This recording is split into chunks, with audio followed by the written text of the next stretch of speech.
Assalomu alaykum, kanalimizga xush kelibsiz.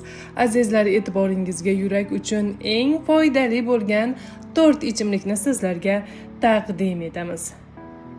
Eng qizig'i, bu ichimliklar juda oddiy. Demak, birinchi o'rinni suv egallaydi. Agar suv yetarli bo'lmasa, qon quyuqlasha boshlaydi va yurak tez ishlaydi. Bu uning zo'riqishiga olib keladi. Shuning uchun yoshi kattalar kuniga kamida 2 litr suv ichishi kerak. Ko'k choy. Uning tarkibidagi antioksidantlar yurak uchun juda foydali. Ular yurak qon tomir kasalliklarini rivojlanish xavfini oldini oladi. Shuningdek, xolesterin darajasini pasaytiradi va qon tiqinlarining shakllanishiga to'sqinlik qiladi. Kuniga 3 stakancha ko'k choy ichish foydalidir. Aytgancha, ko'k choy ozishga ham yordam beradi. Anor sharbati. Uning tarkibida polifenollar, tabiiy faol antioksidantlar mavjud.